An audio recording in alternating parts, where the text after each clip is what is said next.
안녕하세요. 망투예요.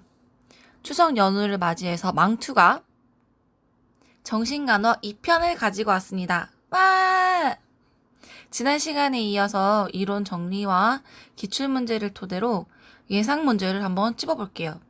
지금부터 시작해볼게요. 제7장 불안장애 1번 불안간호 불안의 원인에는 먼저 프로이드가 말한 정신분석적 견해로 본능과 초자아 간의 감정적인 충돌로 인해서 자아가 위험에 처해 있음을 알리는 신호라고 하였습니다.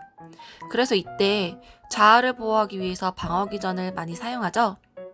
다음으로 설리반이 말한 대인관계 이론적 견해로는 인생 초기에 양육자와의 관계에서 부정적인 자아 개념이 형성되었기 때문이라고 하였습니다. 불안 시의 신경전달 물질 변화에는 노어에피네프린이 증가되고 가바가 감소됩니다. 주로 불안 시에는 교감신경 반응이 많이 나타나는데요. 신체 기관별로 교감신경계가 흥분되었을 때 나타나는 변화들을 알아두면 더 좋을 것 같아요. 불안의 단계는 사례를 보고 지금 이 증상이 불안의 어느 정도인지를 판단하고 거기에 맞는 중재를 해야 하기 때문에 이 부분은 굉장히 중요합니다. 먼저 경증 불안은 우리가 일반적으로 중요한 시험을 앞두고 있을 때 누구나 긴장을 할 수가 있잖아요. 어떻게 보면 좋은 불안이라고 할 수 있어요. 감각이 예민해지고 학습 동기화를 자극하게 되어서 평소보다 더 좋게 실력을 발휘하기도 합니다. 실전에 강하다는 말이 적합하겠네요. 중등도 불안은 교감신경 반응이 나타나면서 땀이 나고 근육이 긴장되는 증상을 보이는데 여기서 중요한 것은 선택적 부주의가 나타나요. 쉽게 말하면 너무 긴장을 하게 되면 시험 볼 때 실수를 하기도 하는 것을 말합니다. 다음으로 중증 불안부터는 중재가 필요한 상황인데 교감신경이 흥분되는 급격한 신체적 증상과 불안 시에 나타나는 방어기전, 심하면 지각이 왜곡되기도 합니다. 마지막으로 공황장애는 생명의 위협을 느낄 정도로 불안을 말하고요.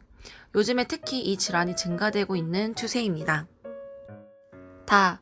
항불안제 대표적인 항불안제로는 벤조디아제핀이 있는데 약물 기전은 피지라 변형계 영향으로 벤조디아제핀 수용체와 결합하여 억제성 신경 전달 물질인 가바의 중추신경 억제 기능을 강화시켜서 불안이 감소되고 항경련, 근육이완 효과를 나타냅니다.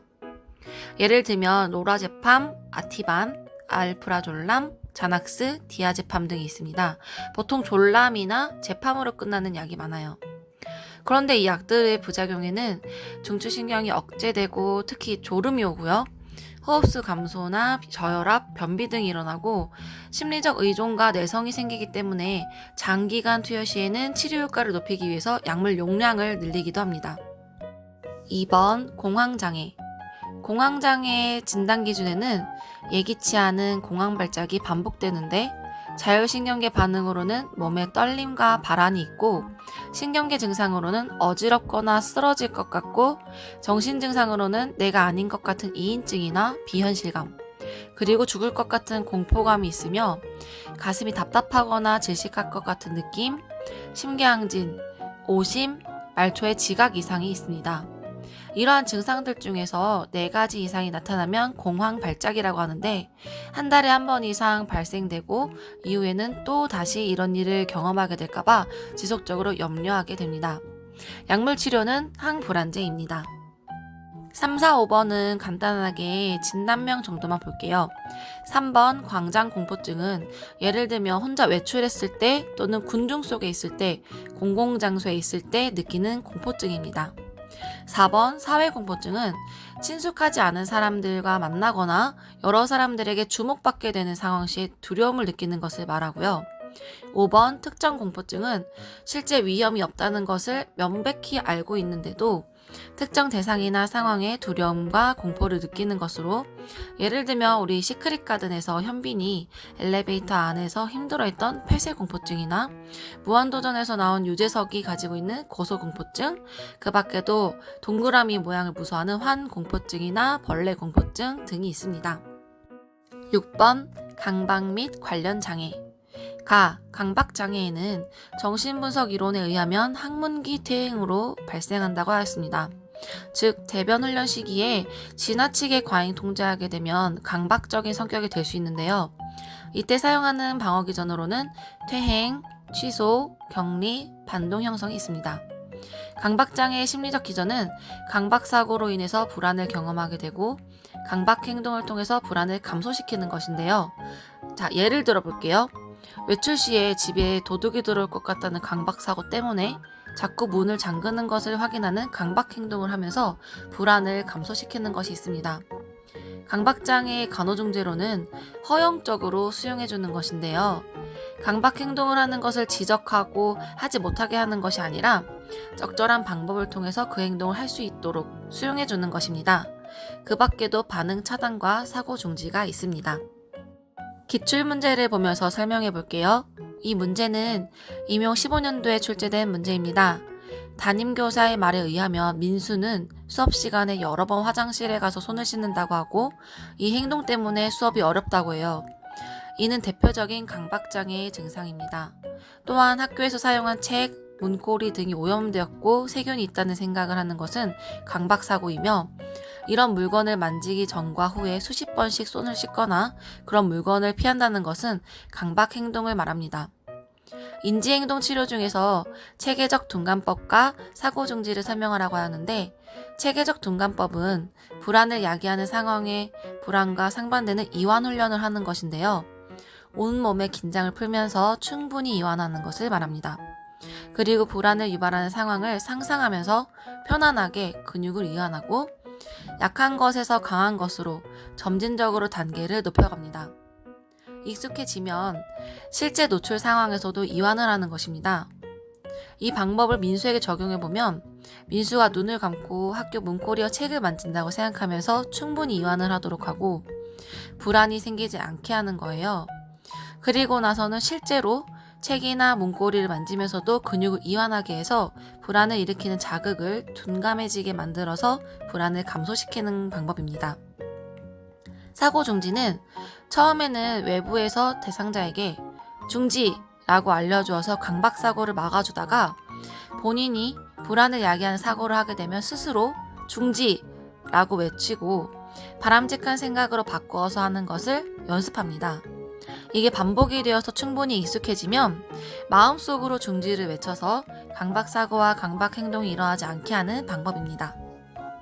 마지막으로 3번은 이때 교사가 할 수 있는 적절한 대응 방법으로 허용적 수용이 있는데요.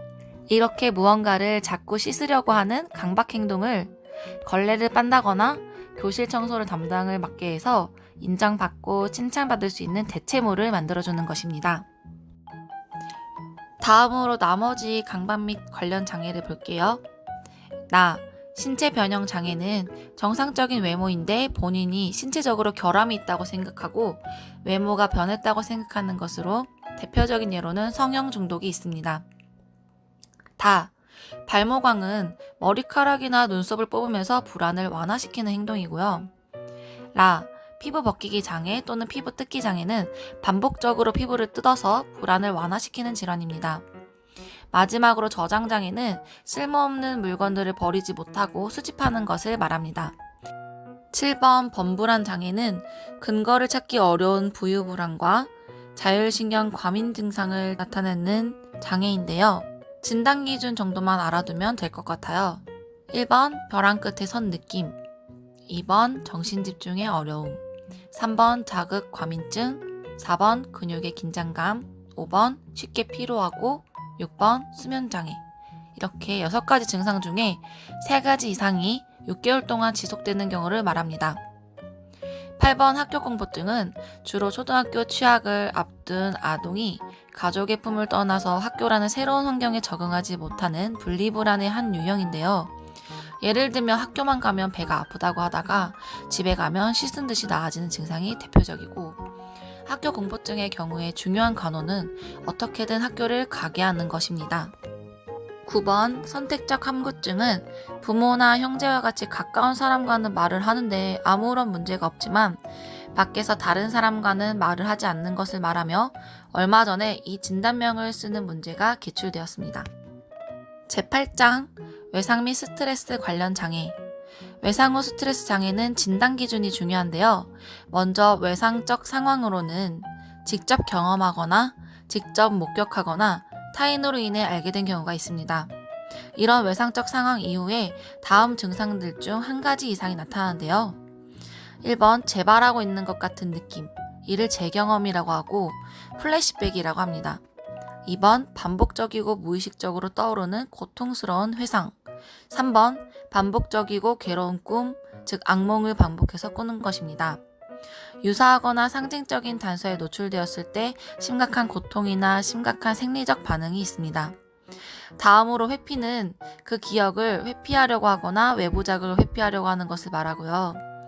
인지나 기분의 변화도 나타나는데, 예를 들면 기억을 못하거나 부정적으로 생각하게 되거나 소외되기도 합니다.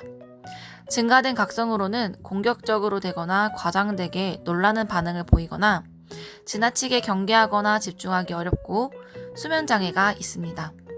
이러한 증상들이 1개월 이상 지속이 된다면 PTSD를 진단하게 됩니다. 제9장 위기. 1번 핑크가 말한 위기의 단계에는 충격 단계, 현실화 단계, 방어적 후퇴 단계, 승인 단계, 적응 단계가 있고, 이보다 중요한 것은 위기의 종류를 판단하는 것으로 기입형 문제로 나오기 좋을 것 같아요. 성숙 위기는 발달 과정에서 일어나는 예상 가능한 생활 사건입니다. 예를 들면 나이가 되면 결혼을 하고 임신을 하고 은퇴를 하거나 졸업하는 것이 있고요. 상황 위기는 예상치 못한 스트레스 사건으로 이사를 가거나 이별, 불치병에 걸리는 것 등이 있습니다. 재난 위기에는 자연적 또는 인위적인 원인으로 대량 파괴나 인명 손실이 나타난 위기이며 범죄, 위험한 사고, 국가적 재난이나 자연재난이 있습니다. 우리 14년도에 있었던 세월호 사건, 그것도 이에 해당됩니다. 이 문제는 임용 12년도에 출제된 문제로 위기의 종류를 판별하는 문제였습니다. 김군의 일기 내용을 보면 엄마는 베트남 사람이며 아빠와 엄마가 매일 싸우고 집을 나간 상태입니다. 이것은 상황위기이며 일상적인 사건이 개인의 정신적 평형 상태를 깨뜨릴 때 나타나고, 예상치 못한 사건이 개인의 생리적, 심리적, 사회적 통합을 위협할 때 발생합니다. 그래서 정답은 3번이었는데요. 위기의 출현은 점진적이며 인생의 주기의 전환기에 발생한다는 것은 성숙 위기에 대한 설명이고, 광범위한 환경적 변화로 큰 손실이 발생하며 많은 사람들이 같은 위기 상황에 처하게 되는 것은 재난 위기에 대한 설명입니다. 제10장 신체 증상 관련 장애. 신체 증상 장애는 심리적 갈등이 신체화되어서 증상으로 나타나고 실제로 통증을 느끼는 것으로 꾀병과는 다릅니다. 아까 말했던 과민성 장증후군 같은 것이 포함되고요. 질병 불안 장애는 건강 염려증을 말하는 것인데, 무의식적으로 자신의 신체에 대해서 심한 병적인 집착 혹은 신체 건강을 지나치게 걱정하는 것으로 실제로는 문제가 없습니다. 전환장애는 스트레스가 극심한 상황일 때 감각기관이나 수의근개 기능 상실을 나타내는 전형적인 전환 증상이 나타나는 질환이며, 이러한 경우에 병원에 가면 대부분 이상이 없다는 결과가 나옵니다. 이때 만족스러운 무관심을 느끼게 되는데요. 다른 사람들은 걱정할 정도로 심각한 증상인데 환자 본인은 걱정을 하지 않고 관심을 갖게 되어서 2차적 이득을 얻게 됩니다. 이와 비교해서 1차적 이득은 불안이 해소되는 것을 말합니다. 마지막으로 허위성 장애는 대상자가 인위적으로 만들어낸 증상들이며 쉽게 말해서 꾀병인데요. 대표적인 것으로는 민하우젠 증후군이 있습니다. 다음 문제는 전환장애에 대한 문제로 임용 12년도에 기출되었습니다. 의뢰서 내용을 보면 수능을 보러 가는 도중에 갑자기 아무것도 보이지 않아서 병원으로送되었지만 정밀검사 결과 병리 소견이 없다고 하였습니다. 전환장애는 심리적 갈등 때문에 주로 신체 감각기관이나 수의근개 증상으로 나타나는 것이 특징인데요. 보기에서처럼 방어기전은 억압과 전환입니다. 그리고 수능으로 인해 불안이 생겼는데 이러한 증상으로 인해 불안이 감소되는 것은 1차적 이득이고 시험을 보지 않고 다른 사람의 걱정과 관심을 갖는 것은 2차적 이득이라고 합니다. 이때 본인은 심각한 증상임에도 불구하고 아무렇지 않은 듯한 반응을 보이게 되는데 이를 만족스러운 무관심이라고 합니다. 이러한 증상은 해리성 장애가 아니라 전환장애이고요. 시험을 보지 않아도 되는 것은 1차적 이득이 아니라 2차적 이득입니다. 전환장애에 대한 문제는 17년도에도 이와 비슷하게 다시 한번 출제되었습니다. 제11장 해리성 장애에는 1번 해리성 기억상실, 2번 해리성 정체성 장애, 3번 이인성 장애가 있는데 먼저 해리성 기억상실은 뇌의 기질적 손상 없이 기억에 저장되어 있던 개인적으로 중요한 내용들이 갑자기 기억이 나지 않는 것으로 주로 회복이 되어서 다시 기억이 돌아오게 됩니다. 예를 들면 드라마에서 많이 나오잖아요. 교통사고 나고 나서 누구세요? 이런 장면들이요. 2번 해리성 정체성 장애는 쉽게 말해서 다중인격 장애고요. 예후는 다른 해리성 장애들보다 좋지 않습니다. 3번 이인증은 자신이 변했다고 하거나 외부가 달라졌다고 느끼는 것입니다. 제12장 조현병 스펙트럼 장애. 조현병은 거의 매년 출제되고 있기 때문에 이 부분은 정말 다른 파트보다 더 심혈을 기울여서 공부해야 합니다. 1번 증상부터 볼게요. 크게 4가지가 있는데요. 사고 과정장애, 사고 내용장애, 지각장애, 정서장애가 있습니다. 여기에서는 기입형으로 나오기가 정말 좋아요. 먼저 1번 사고 과정장애를 볼게요. 우회증은 연상되는 사고가 너무 많고 선택적인 억제 기능은 너무 적어서 지나치게 말을 많이 하고 대화의 초점이 벗어났다가 결과적으로 처음 의도한 목표에 돌아오게 되는 것을 말합니다. 지리멸렬은 생각과 생각 사이에 논리적인 관계가 결핍된 것으로 초점 없는 사고를 말하는데요. 우회증과 다르게 다시 돌아오지 못하고 이해할 수 없는 말들만 계속 늘어놓는 것을 말합니다. 사고 비약은 한 주제에서 다른 주제로 재빠르게 전환하면서 목적에 도달하지 못하는 것으로 조증 환자들에게도 많이 나타나죠. 음현상과 보석증, 음송증은 좀 비교해서 잘 구분해야 하는데요. 음현상은 소리에 따라 새로운 사고가 연상돼서 비슷한 소리가 나는 것을 반복하는 것인데 마치 랩을 할 때 라임을 맞추는 것과 같습니다. 예를 들어서 사람, 사과, 사슴 이런 식으로 하는 건데요. 음송증은 언어의 상동증으로 이유 없이 의미 없는 낱말을 반복하는 것입니다. 한 번만 말하는 게 아니라 반복을 하는데요. 바보 이런 식으로요. 그 다음으로 보석증은 새로운 자극에 사고가 진행되지 못하고 이전 자극에 머물러서 한 가지 반응만 반복하는 것인데 다른 질문을 해도 그전과 같은 대답을 반복하는 것을 예로 들 수 있습니다. 신어조작증은 과장되고 부적절하게 말을 만드는 것으로 기존에 있는 말을 압축하거나 전혀 새로운 부호를 만드는 것으로 조현병뿐만 아니라 치매 환자들에게도 많이 나타나는 증상입니다. 사고 내용 장애에서 가장 중요한 것은 망상입니다.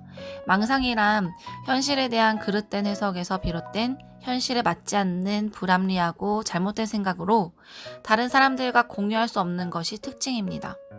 이때 사용되는 방어기전은 투사이며 종류에는 편집망상, 피해망상, 관계망상, 사고조작망상, 신체망상, 과대망상, 허무망상 등이 있는데 망상에 대한 내용은 시험에 자주 출제되기 때문에 어떤 망상인지 정확하게 구분할 수 있어야 합니다. 이 중 피해망상은 다른 사람이 자신을 해치려 한다고 생각하는 것으로 이러한 경우에 폭력에 대한 위험성이 높아집니다. 관계망상은 실제로는 자신과 아무 관계가 없는 일들이 자신과 관련이 있다고 믿는 것으로 예를 들면 TV나 뉴스에서 나오는 이야기들이 마치 자신의 이야기라고 생각하는 것입니다. 지각장애에는 착각과 환각을 정확하게 비교해야 하는데요. 착각은 실제로 외부 자극이 있는데 이것을 잘못 인식하는 현상이고 환각은 실제로 외부 자극이 없는데 마치 자극이 있는 것처럼 지각하는 것입니다. 환각 중에 가장 흔한 것은 환청이에요. 자, 그럼 예를 들어 볼게요. 공포심에 가득 찬 아이가 창밖에 비친 그림자를 보고 귀신이라고 생각한다면 이것은 무엇일까요? 네, 정답은 착각입니다. 라, 정서장애에는 부적절한 정서, 무감동, 양가 감정 등이 있습니다. 조현병의 원인에는요, 대표적으로 정신분석학적 이론에 의하면 자아가 결여되어서 분열적 사고 과정으로 인해 갈등에 대한 대처 능력이 없고 현실을 검증하는 능력이 없기 때문이라고 하였습니다. 신경 전달 물질 변화에는 도파민과 세로토닌이 증가되는데요. 이는 조현병이 양성 증상인지 음성 증상인지에 따라 조금 다른데 양성 증상의 경우에는 D2가 증가되는 경우가 많고 음성 증상 같은 경우는 D1과 세로토닌이 증가됩니다. 조현병에서 주로 사용하는 방어기전은 대표적으로 투사가 있고요. 음성 증상으로 일상생활 활동을 하지 않고 있다면 퇴행이라고 하고 그 밖에도 상징화가 있습니다. 조현병 진단 기준으로는 첫 번째, 특징적인 증상을 관찰해야 하는데요. 망상, 환각, 혼란된 언어, 이 중에도 지리멸렬, 사고 이탈 등이 있고 혼란된 행동, 음성 증상들 중에서 이 5가지 중에서 2개 이상의 증상이 1개월 중 상당한 기간 동안 일어난다면 조현병이라고 진단하고요. 이 중에 망상, 환각, 혼란된 언어, 이 3개 중에 반드시 하나는 나타나야 합니다. 두 번째로 사회적, 직업적 기능이 현저하게 떨어지고 이러한 증상들이 전체 6개월 이상 지속되어야 합니다. 조현병의 증상에는 양성 증상과 음성 증상이 있는데요. 이 둘을 먼저 비교해 볼게요.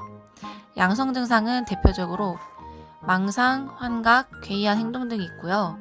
이러한 증상들은 눈에 보이기 때문에 인지하기가 쉽고 치료하기가 쉬워서 예후가 좋은 편입니다.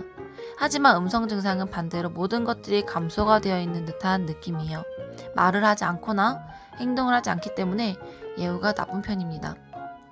조현병 종류에는 파괴형, 긴장형, 편집형, 미분화형, 잔류형 등이 있는데 이러한 종류를 구분하는 것은 임용시험에서 중요하지 않은 것 같아서 그냥 넘어갈게요. 조현병에서는 약물 치료도 중요한데요. 도파민이 증가되는 질환이기 때문에 도파민 기량제를 사용합니다. 대표적인 약으로는 할로페리돌, 클로프로마진 등이 있는데 약물 기전으로는 D2 수용체를 차단해서 양성 증상을 감소시키는데 도파민 수용체를 차단하면서 수체외로 증상의 부작용이 생기고 프로락틴이 증가되어서 무월경이 야기됩니다. 세로토닌 도파민 수용체 기량제로는 클로자핀, 리스페리돈, 올란자핀 등이 있고 이러한 약물들은 세로토닌 수용체도 차단하기 때문에 음성 증상도 감소가 됩니다. 수체외록의 부작용에는 도파민이 감소되면서 아세틸콜린이 증가돼서 나타나는데요. 강직과 진전, 운동장애 등의 특징인 가성 파킨슨증, 가만히 앉아있지 못하는 정좌불능증, 근육의 긴장이 갑자기 증가하면서 몸이 뒤틀리는 근긴장 이상증이 있고 이러한 부작용을 치료하기 위해서는 항콜린제를 사용합니다. 지연성 운동장애는 가장 무서운 합병증으로 비가역적, 불수의적인 상동성 운동장애 증후군입니다. 신경이완제 악성 증후군은 할로페리돌과 리튬을 함께 사용하면 위험성이 높아지는데요.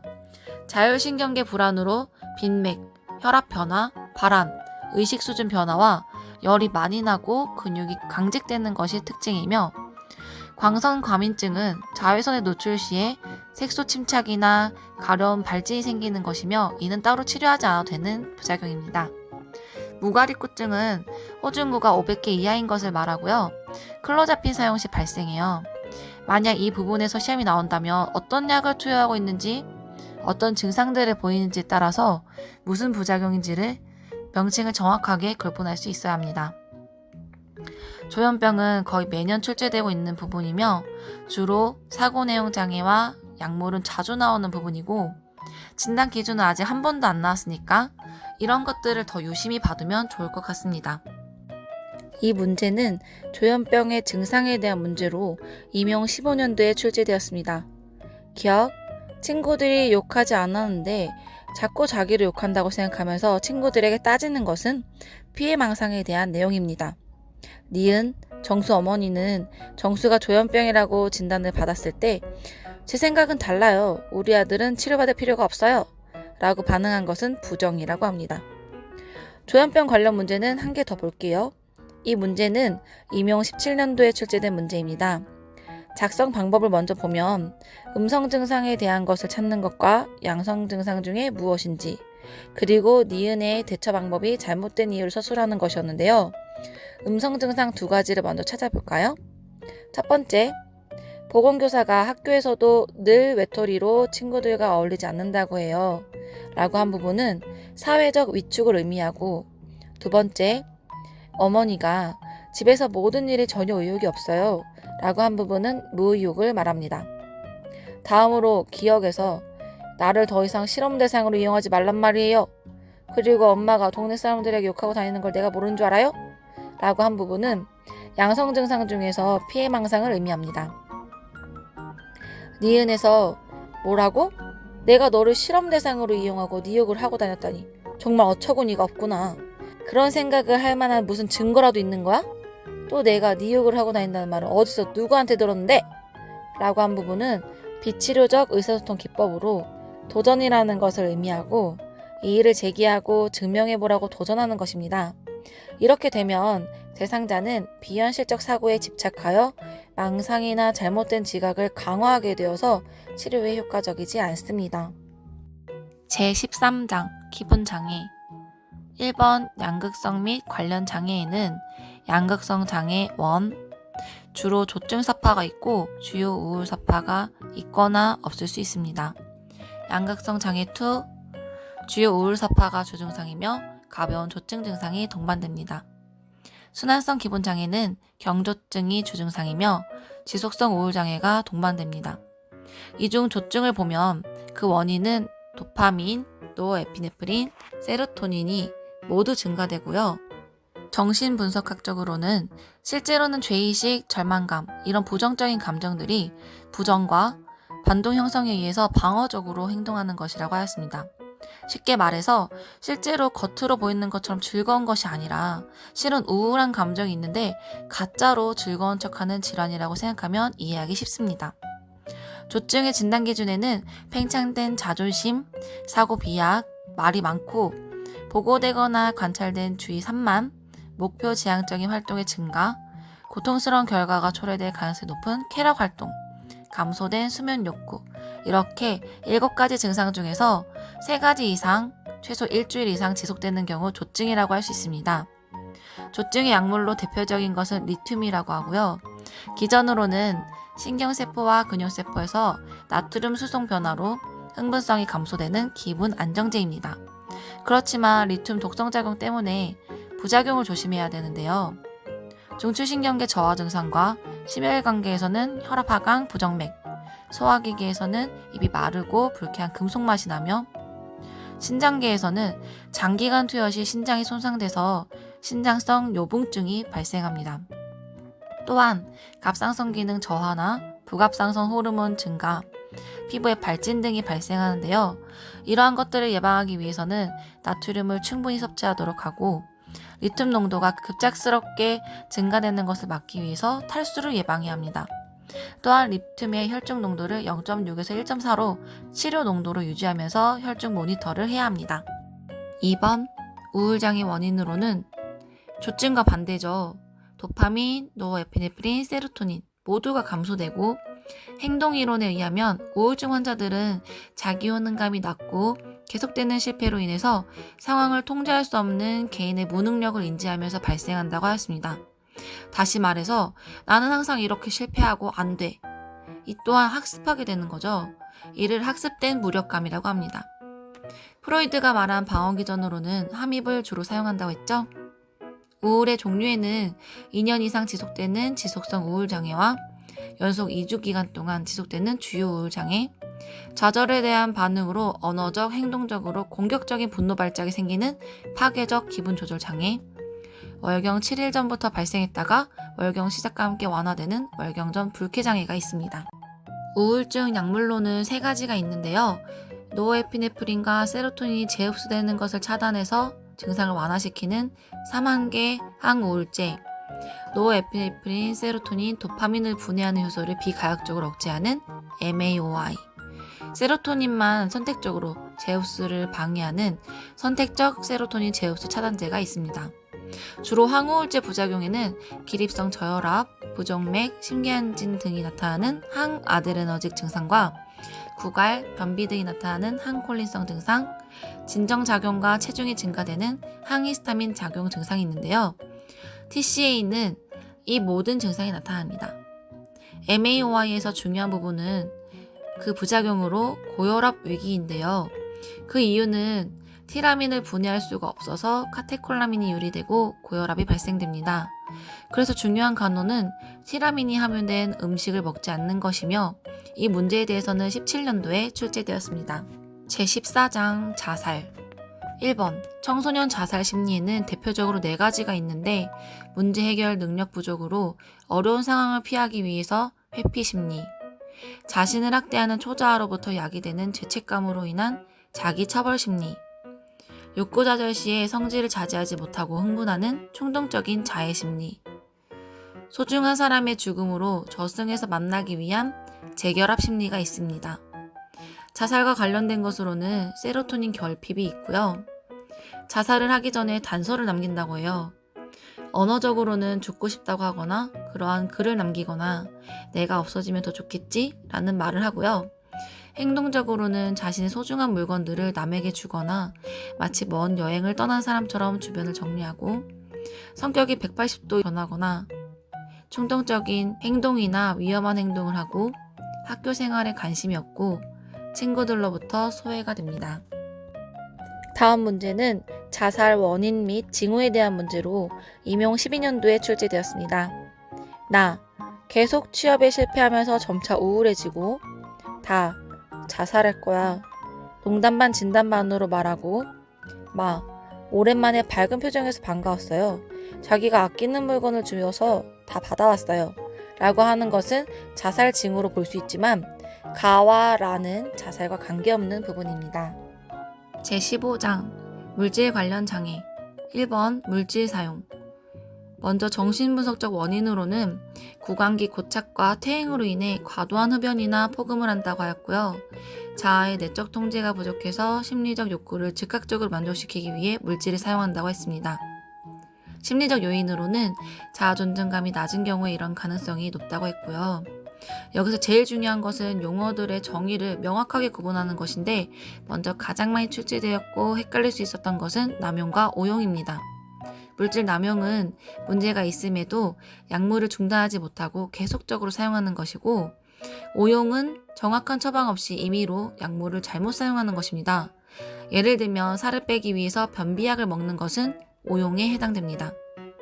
금단 증상은 지속적으로 과다하게 물질을 사용하다가 중단하는 경우에 나타나는 현상으로 인지적, 생리적 장애를 동반하는 부적응적 행동 변화이며 내성은 약을 계속 사용하면 이전과 같은 용량의 약을 투여해도 동일한 효과가 나타나지 않고 효과가 감소되기 때문에 약의 용량을 증가시켜야 하는 것을 말합니다.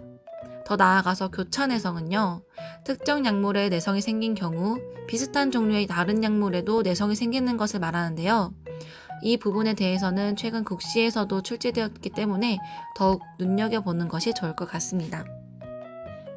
예방 및 교육에는 1차 예방으로 약물 효과나 부작용에 대한 정보 제공, 이러한 것을 하지 않기 위해 대처 방법으로 건전한 취미와 역할을 찾아주고 누군가가 약물을 권유할 때 거절할 수 있는 자기주장 훈련, 또래 상담과 법적 조치에 대해서 인식시키는 것들이 있습니다.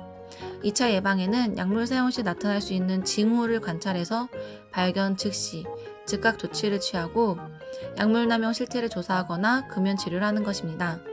3차 예방에는 재활치료가 있습니다. 약물의 종류를 살펴보면 중추신경 억제제에서 우리가 쉽게 접할 수 있는 것으로 알코올이 있고요. 뇌 기능을 억제해서 졸음이 오고 기억력 등이 감소됩니다. 중추신경 자극제에는 암페타민과 코카인 등이 있고 공격적인 행동이나 환각, 선망 등의 증상이 나타납니다. 이 중 암페타민은 각성제로 수험생들 사이에서 사용되기도 하고 다이어트 효과가 있어서 연예인들이 사용하기도 하는데요. 치료를 위해서 사용하는 대표적인 경우 기억나시나요? ADHD 환자의 치료제입니다.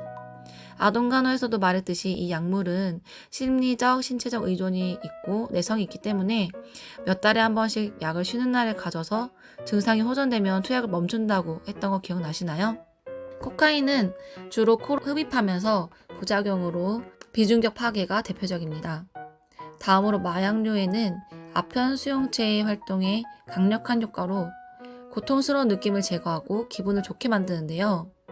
치료적 효과로는 심근경색이나 암 환자의 극심한 고통 시에 진통제로 주로 사용됩니다. 부작용으로는 동공 축소, 혈압 하강, 섬액, 호흡 억제가 대표적이고 이러한 부교감 항진 증상이 나타나면 해독제로 날록손을 투여합니다. TV에서 보면 마약 중독 연예인들이 선글라스를 끼고 있는 경우를 많이 볼 수 있는데요. 그 이유는 동공 축소를 가리기 위해서라고 하네요. 물론 눈이 너무 작아서 멋으로 하시는 분도 있으니까 오해하지 마세요. 약물을 중단하게 되면 이런 부교감 증상들이 사라지면서 눈물 콧물이 막 쏟아지고 교감신경이 항진돼서 반대 증상이 나타납니다. 이때 치료제는 메사돈이 대표적이에요. 4번 마리화나는 대마초나 환각제가 있는데요. 담배의 형태로 흡입하게 되고 무동기 증후군이 특징입니다. 6번 흡입제는 중추신경 억제제이며 청소년들이 예전에 많이 사용했던 본드나 가스들을 마시는 것으로 예를 들 수 있는데요. 중독 증상으로는 환각이나 기분 변화, 눈에 초점이 없어지고 식욕부진으로 체중이 감소되고 중추신경 억제 효과로 발음장애가 나타납니다. 겉으로 보면 코와 입 주변에 발진이 특징이고요. 이는 화학물질에 닿아서 상처가 난 것으로 보여집니다. 지속적으로 투여 시에는 간, 심장, 골수 손상으로 백혈병, 영구적인 인지장애로 치매 등이 발생하게 됩니다. 2번 금연에서는 담배 유해 성분을 3가지로 구분하고 이러한 유해 성분들이 신체에 미치는 영향을 위주로 받으면 좋을 것 같아요. 먼저 니코틴은 중추신경 흥분제로 신체적 의존을 일으키며 이로 인해 중독이 됩니다. 중추신경 흥분제이기 때문에 교감신경 자극에 의해서 말초혈관이 수축돼서 고혈압이 발생하고요. 혈관 내피 손상으로 혈관 내에 지방이 축적되어 동맥경화증과 LDL 상승과 HDL 하강으로 고지혈증, 혈소판 응집과 섬유소원 증가로 혈전을 유발해서 관상동맥 질환과 뇌혈관 질환의 원인이 됩니다. 위장벽의 혈관 수축으로 위벽의 허혈과 중탄산염 분비를 감소시켜서 위산이 증가되면서 소화성 궤양의 원인이 되기도 합니다. 성인 간호학에서도 다시 언급하겠지만 40대의 남성 중 흡연을 하는 사람들이 심근경색의 위험성이 매우 높다는 부분에서 왜 흡연이 심질환과 관련이 있는지 근거를 설명할 때 이 부분에 대해서 명확하게 알아두고 기술하면 좋을 것 같습니다. 타르는 발암물질로 각종 암을 일으키며 까맣게 착색되고 끈적끈적한 물질이에요. 그래서 입냄새와 치아를 검게 만드는 원인입니다. 그리고 암뿐만 아니라 COPD를 일으키기도 하고요. 세 번째, 일산화탄소는요.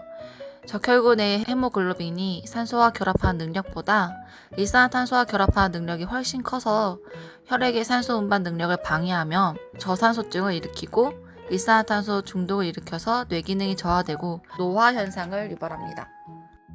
3번 절주. 알코올이 신체에 미치는 영향은 각 기관별로 알아두면 좋을 것 같은데요. 이러한 문제를 일으키는 주 원인은 아세트알데하이드라는 독성 물질 때문입니다. 뇌기능을 저하시키고 교감신경계 자극으로 고혈압을 유발하고 해독작용을 하는 간에 무리를 주어서 지방간, 간염, 간경변, 간암을 유발합니다. 이러한 부분은 너무나 잘 알고 있는 것인데 여기서 독특한 것은 저혈당. 그 원인은 간에서 알코올을 에너지원으로 우선 사용하고 당합성을 감소하기 때문에 저혈당이 유발되고요. 임신한 여성의 경우에는 태아 알코올 증후군으로 기형아가 태어날 수 있고 비타민 B가 결핍되어 말초신경염과 알코올성 근병증이 발생되며 술을 마시면 잠을 잘 자게 하는 것이 아니라 렘 수면과 4단계 넌렘 수면이 감소되어서 깊은 수면을 할 수가 없어 수면의 질이 떨어집니다. 추가적으로 티아민의 심한 영양 결핍으로 단기 기억 장애가 있는 베르니케 징후가 있고 티아민 부족으로 대뇌 전두엽 피질 위축으로 만성적 뇌증후군과 말초신경 퇴행성 변화로 오는 콜사코프 징후가 있습니다. 장기간 고용량으로 술을 마신 경우 금주를 하면요.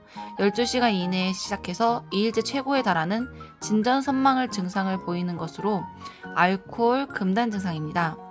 이때는 정말 사람이 아니라 헐크로 변하는데요. 이런 알코올의 부작용은 명칭을 구분하는 정도로 알아두면 좋을 것 같습니다. 이번 문제는 물질 사용 용어에 대한 문제로 임용 12년도에 기출되었습니다. 가.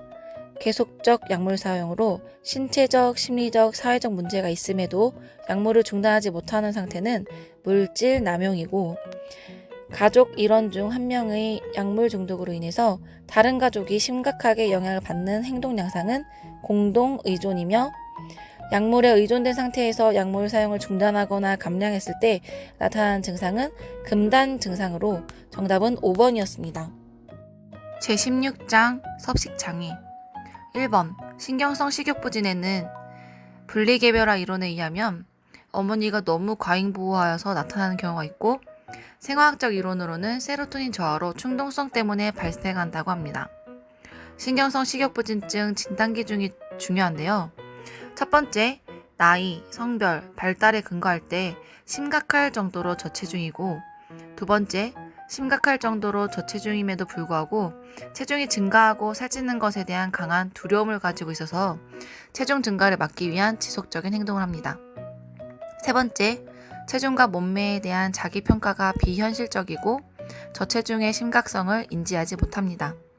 가끔 저희 학교 마른 학생들이 자신이 너무 뚱뚱하다고 말할 때 조금 열받기도 하는데, 이게 너무 심해서 신체상이 왜곡된 정도라면 신경성 식욕부진이라고 할 수 있습니다.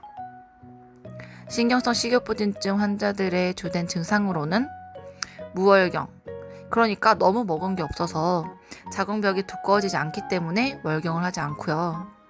그리고 저체온, 섬액, 저혈압이 특징이고, 먹은 게 없기 때문에 화장실 안 가겠죠? 변비가 있고, 피부가 건조하고, 손톱이 잘 부서지고, 머리카락이 푸석푸석합니다.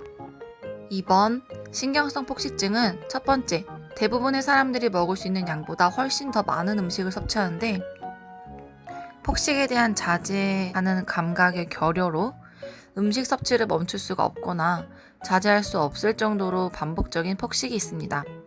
두 번째, 부적절한 보상 행동으로 구토를 유발하고 이뇨제, 하제 등의 약물 복용을 하거나 금식, 지나친 운동 등으로 체중 증가를 막으려고 합니다. 세 번째, 체중, 몸매에 의해 자기평가가 과도하게 영향을 미칩니다. 이러한 증상들이 3개월간 적어도 매주 1회 이상 나타나는데요. 신경성 식욕부진의 경우에는 마른 몸매인 경우가 많지만 신경성 폭식증의 경우에는 체중이 정상인 경우가 많습니다.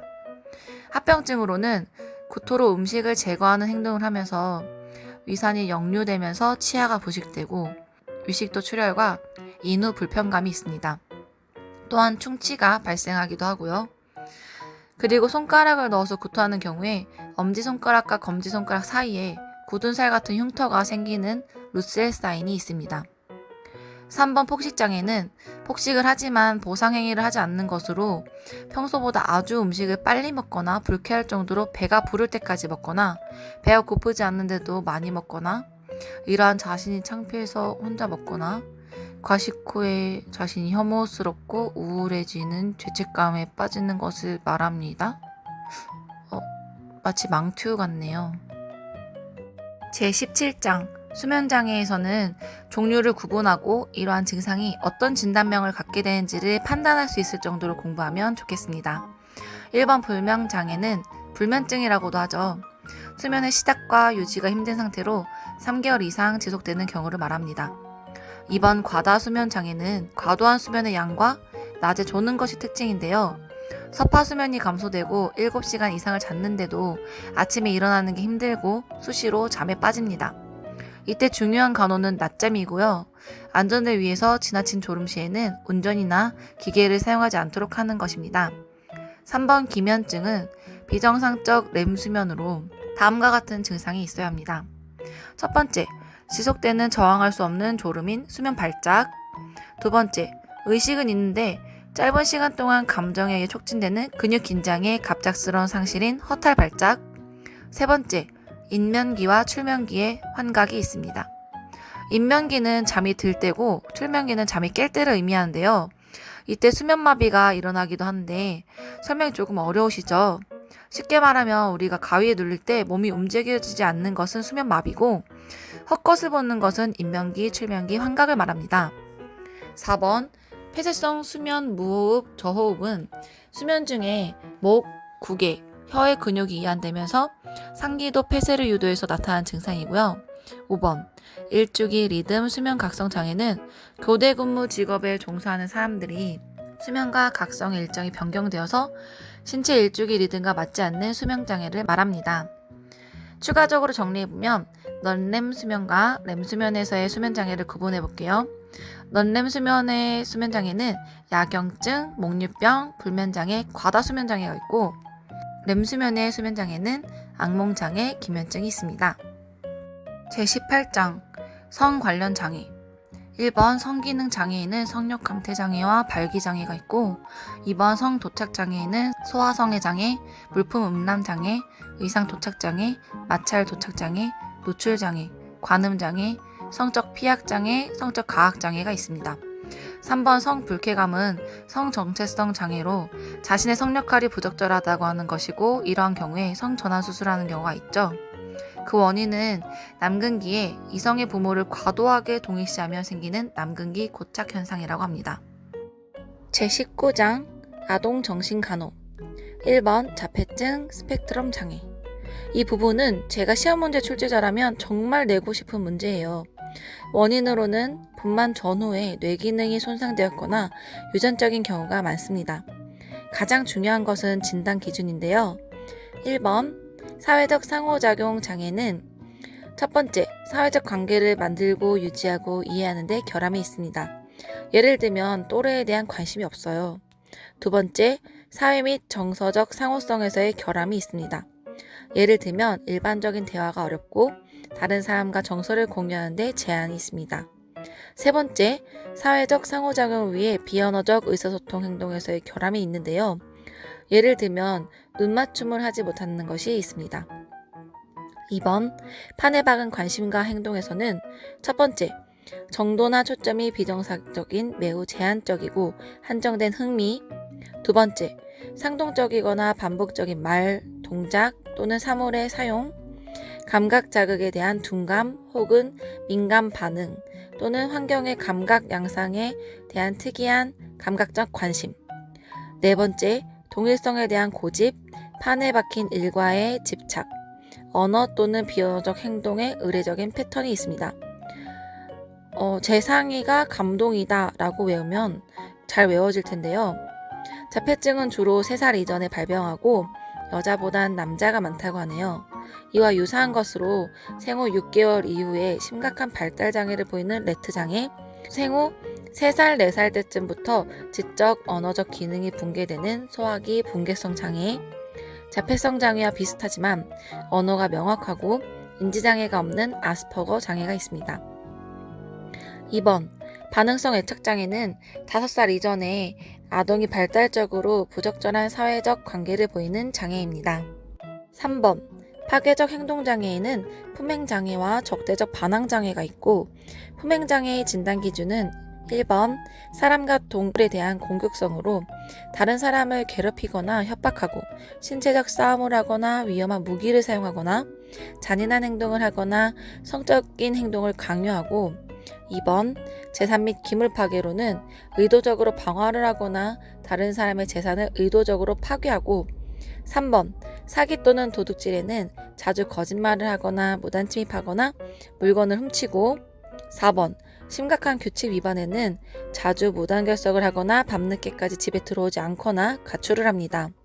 이러한 증상들이 3가지 이상을 12개월 동안 보이는 경우 품행장애로 진단하는데요.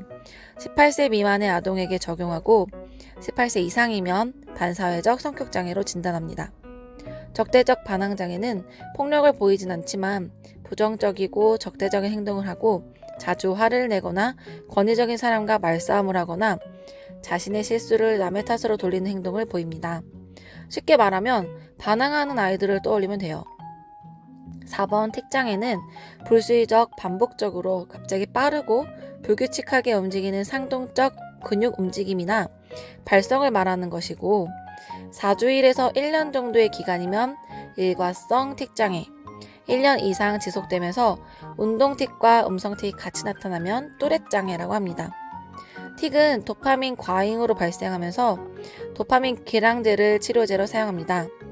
틱 환자의 중요한 간호로는 이를 무시하는 게 중요해요.